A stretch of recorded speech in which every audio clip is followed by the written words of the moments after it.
بسم اللہ الرحمن الرحیم۔ فیکٹیکل کے معزز ناظرین کو السلام علیکم۔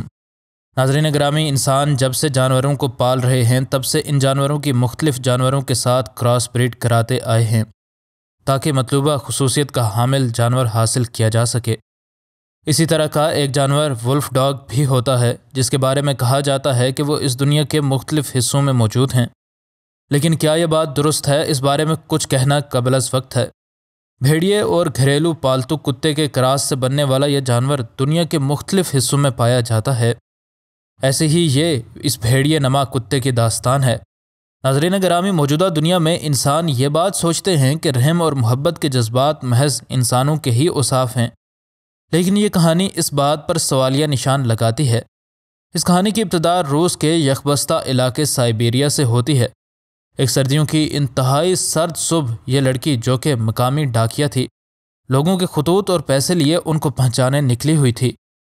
روڈ چونکہ شدید برف باری کی وجہ سے بند ہو چکی تھی، اس لیے لڑکی نے شارٹ کٹ لینے کا فیصلہ کیا اور اس راستے سے چل پڑی جو کہ جنگل کے بیچ میں سے ہو کر جاتا تھا۔ یہ لڑکی تیز تیز چلتی جا رہی تھی اور ٹھنڈ کی وجہ سے اس کے پھیپھڑوں میں شدید مسئلہ ہو رہا تھا۔ ایسا لگ رہا تھا کہ یہ ٹھنڈی ہوا اس کے پھیپھڑوں کو کاٹ دے گی، اور وہ بالکل صحیح سوچ رہی تھی، کیونکہ اس نے اپنی ناک کو ہاتھ لگایا تو اس کے ہاتھ کے ساتھ خون لگا تھا۔ وہ تھک ہار کر آخر ایک درخت کے پاس بیٹھ گئی، لیکن اچانک اسے درختوں کی اوٹ میں ایک سایہ حرکت کرتا ہوا نظر آیا۔ اسے کچھ شک سا ہوا کہ کہیں یہ بھیڑیے نہ ہوں، اور آج اس کے تمام شک مکمل طور پر درست ثابت ہو رہے تھے۔ تھوڑا سا غور کرنے پر لڑکی کو سمجھ آ چکی تھی کہ بھیڑیے اس کو دیکھ چکے ہیں، اور ادھر یہ بھیڑیا بھی اسے غصے سے دانت باہر نکال کر دیکھ رہا تھا۔ اسی اثنا میں اس کے ساتھ ایک اور بھیڑیا بھی آ کر کھڑا ہو گیا، جس کا مطلب یہ تھا کہ بھیڑیوں کا مکمل جھنڈ آس پاس موجود ہے، اور اب اس لڑکی کی جان کو شدید خطرہ لاحق تھا۔ بھیڑیے غراتے ہوئے اس لڑکی کی طرف دو سائیڈ سے گھیرا ڈال کر آنے لگے۔ لڑکی کی چھٹی حس اسے یہ بات بتا رہی تھی کہ کسی بھی وقت یہ جانور اس پر حملہ کر ڈالیں گے۔ اسے سمجھ آ چکی تھی کہ وہ ان سے بھاگ نہیں سکتی، اور درخت پر چڑھنے کے لیے بھی اب اس کے پاس وقت نہیں رہا تھا۔ موت کو بالکل سامنے دیکھ کر یہ لڑکی جتنی بھی دعائیں اسے یاد تھیں ایک ایک کر کے سب پڑھنے لگی۔ بھیڑیے اپنے پنجے اٹھا کر اب حملے کے لیے تیار ہو رہے تھے، اور یہ بدقسمت لڑکی پہلے ہی اپنی زندگی کو خود الوداع کہہ چکی تھی۔ اسی اثنا میں اسے ایک انتہائی غصے والی کسی جنگلی جانور کی غراہٹ سنائی دی۔ لڑکی نے آنکھیں کھولیں اور اس نے جو اپنی آنکھوں سے دیکھا وہ دیکھ کر وہ سکتے کی حالت میں آ گئی۔ اسے اس قدر حیرت ہوئی کہ اس نے یہ بھی سوچا کہ ڈر کی وجہ سے اس کا دماغ چل گیا ہے۔ اس کے سامنے ایک خوفناک لڑائی جاری تھی، اور وہ دو بھیڑیے جو کہ اس کو ٹکڑے کرنے ہی والے تھے، ان پر کسی اور جانور نے حملہ کر دیا تھا۔ وہ بھیڑیے کی طرح لگ تو رہا تھا، لیکن وہ بھیڑیا تھا نہیں۔ اس پراسرار جانور نے تو ان جنگلی بھیڑیوں کو سنبھلنے کا موقع ہی نہ دیا، اور وہ پے در پے ان پر زوردار حملے کرتا چلا گیا۔ وہ اور اس کے جھنڈ کے باقی جانور جو کہ بھیڑیے تھے، ان دونوں بھیڑیوں پر ایسے حملے کر رہے تھے جیسے یہ ان کے ٹکڑے ٹکڑے کر جائیں گے۔ ان کی یہ جنگ شاید 1 منٹ سے بھی زیادہ نہ چلی ہو، اور لڑکی کو ایسا لگ رہا تھا کہ وہ سالوں سے اس جگہ پڑی ہے۔ خود سے مضبوط دشمن کو سمجھتے ہوئے اب یہ زخمی بھیڑیے اپنا شکار وہیں پر چھوڑ کر اپنی جان بچانے کے لیے بھاگنے پر مجبور تھے۔ لڑکی کو کچھ سمجھ نہیں آ رہی تھی کہ وہ کیا کرے، اور وہ محض اپنی جان بچانے والے اس پراسرار جانور کی طرف دیکھتی رہ گئی۔ یہ جانور بھیڑیا تو نہ تھا، لیکن یہ ایک ولف ڈاگ تھا۔ جیسا کہ ہم پہلے بیان کر چکے ہیں کہ یہ بھیڑیا اور کتے کے درمیان کراس کی وجہ سے پیدا ہوتا ہے۔ یہ جانور تھوڑی مزید دیر وہاں پر رکا اور اس لڑکی کو غور سے دیکھتا رہا، اور لڑکی کو اب لگ رہا تھا کہ اگر یہ دونوں جھنڈ مجھے خوراک سمجھ کر مجھ پر لڑ رہے تھے تو اب تو مجھے کوئی بچا نہیں سکے گا۔ اسی اثنا میں یہ ولف ڈاگ دوڑتا ہوا جنگل کے گھنے درختوں میں غائب ہو گیا۔ بعد میں یہ لڑکی بہتر ہوئی تو اٹھ کر لڑکھڑاتی ہوئی واپس اپنی گاڑی تک پہنچ گئی۔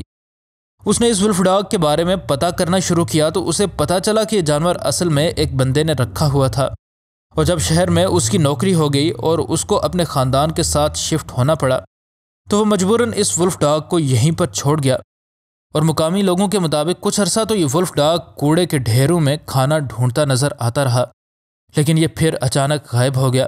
یقیناً اس کے اندر جنگلی خصلت جاگ چکی تھی، اور اس لیے ہی وہ جنگل میں جا کر بھیڑیوں کے اس جھنڈ میں شامل ہو گیا۔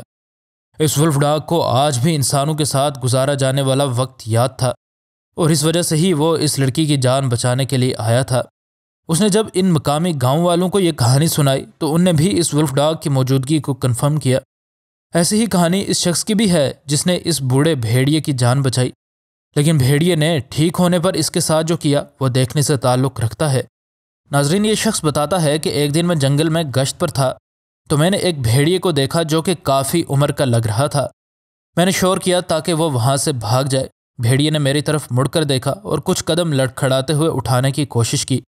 مجھے اسے دیکھ کر یہ بات سمجھنے میں کافی دیر نہ لگی کہ بڑھاپے نے اس بھیڑیے کو ناکارہ بنا دیا ہے اور اب یہ بھیڑیے شاید زیادہ دن زندہ نہ رہ سکے، کیونکہ اس کے لیے اب شکار کرنا تو درکنار، اس کے لیے چلنا بھی محال تھا۔ میں نے اسے اس کے حال پر چھوڑ دیا کیونکہ ہمیں قدرت کے معاملات میں مداخلت نہ کرنا سکھایا جاتا ہے۔ لیکن کچھ دن کے بعد قسمت نے ایک بار پھر سے ہمیں ایک دوسرے کے آمنے سامنے لا کھڑا کر دیا۔ میں اپنے کتوں کے ساتھ اس جنگل میں اس دن بھی معمول کے دورے پر تھا کہ میرے کتوں نے ایک برف سے ڈھکی گھاٹی کی طرف دوڑنا شروع کر دیا۔ میں نے بھی ان کا پیچھا کیا تو آگے اسی بھیڑیے سے میرا ایک بار پھر سے آمنا سامنا ہوا۔ اب وہ نکاہت کے آخری درجے تک پہنچ چکا تھا اور شاید وہ اس گھاٹی میں مرنے کا ہی انتظار کر رہا تھا۔ میں اس بوڑھے بھیڑیے کے لیے اب کچھ کرنا چاہتا تھا کیونکہ ایسا ہونا ممکن نہیں تھا کہ ایک ہی بھیڑیے سے انسان کا بغیر کسی وجہ کے 2 بار آمنا سامنا ہو جائے۔ میں اس مشکل گھاٹی میں اس بھیڑیے تک اتر آیا۔ یہ بھیڑیا بالکل بھی حرکت نہیں کر رہا تھا اور اس نے مجھے دیکھنے کے بعد بھی کسی طرح کے غصے کا اظہار نہیں کیا۔ شاید وہ اپنی قسمت کے آگے ہار مان چکا تھا۔ میں نے اس کو ایک بار پھر سے تندرست کرنے اور ٹھیک کرنے کے بارے میں دل ہی دل میں منصوبہ بنا لیا تھا، اور اس کے ساتھ ہی میں نے ہمت کر کے اس بوڑھے لاچار بھیڑیے کی کمر کے گرد رسی لپیٹ دی۔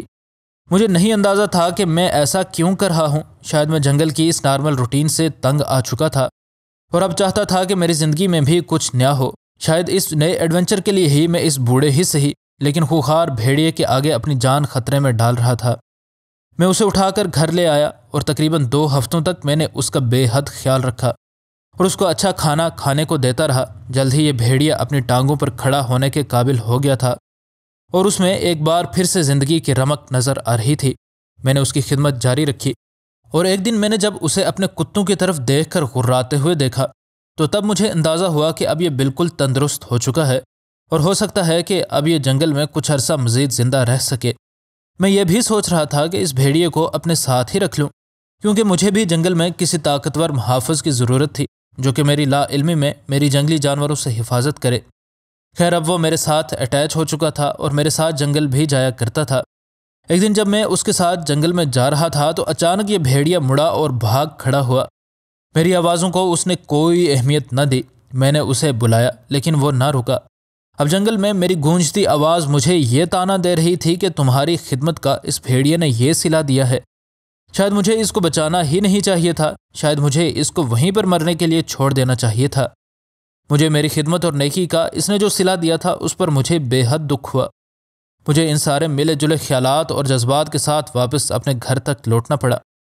سردیوں کی اس یکبستہ رات کو میں آگ کے پاس بیٹھا تھا کہ دروازے پر کسی نے دستک دی۔ مجھے یہ دستک سن کر کوئی زیادہ حیرت نہ ہوئی کیونکہ مجھے اندازہ تھا کہ یقیناً کوئی نہ کوئی پاس کے جنگل کا میرا دوست آیا ہوگا، لیکن دروازہ کھولنے پر میرے سامنے موجود نظارے کو دیکھ کر میرے لیے یقین کرنا مشکل تھا۔ میں نے دروازہ کھولا تو سامنے ایک لڑکی کھڑی تھی جس کا چہرہ بتا رہا تھا کہ وہ کسی مصیبت میں ہے۔ اس کے ساتھ ہی میں نے اپنا بھیڑیا بھی دیکھا۔ میں نے دونوں کو اپنے گھر میں خوش آمدید کہا۔ اس لڑکی سے میں نے جب اس کی سرگزشت سنانے کو کہا تو اس نے بتایا کہ وہ اس جنگل کے راستے سے گزر رہی تھی کہ کسی وجہ سے وہ راستہ بھٹک گئی۔ جنگل میں کافی دیر بھٹکنے کے بعد بھی میں نے ہمت نہیں ہاری تھی کہ میں نے اپنے سامنے بھیڑیا کھڑا دیکھا۔ تب مجھے اپنی موت کا یقین ہو چکا تھا اور میں بے ہوش ہو کر گر پڑی۔ جب میں ہوش میں آئی تو یہ بھیڑیا مجھے میرے جوتوں سے پکڑ کر گھسیٹنے کی کوشش کر رہا تھا۔ اب مجھے یہ بات سمجھنے میں زیادہ دیر نہ لگی کہ اب تک یہ بھیڑیا مجھے مارنا چاہ رہا ہوتا تو مار چکا ہوتا۔ یقیناً اس کا میرے جوتوں سے پکڑ کر مجھے کھینچنے کا کوئی اور مطلب ہے۔ میں ہمت کر کے کھڑی ہو گئی اور جس سمت یہ بھیڑیا چلنے لگا میں بھی اسی سمت پیچھے پیچھے چلنے لگی۔ مجھے پتہ ہی نہ چلا کہ کب میں اس لڑکی کی محبت میں گرفتار ہو چکا تھا اور بہت جلد ہی ہم نے شادی بھی کر لی۔ کافی عرصہ یہ بھیڑیا ہمارے ساتھ رہا لیکن اس فانی دنیا میں کسی چیز کو بھی دوام نہیں حاصل۔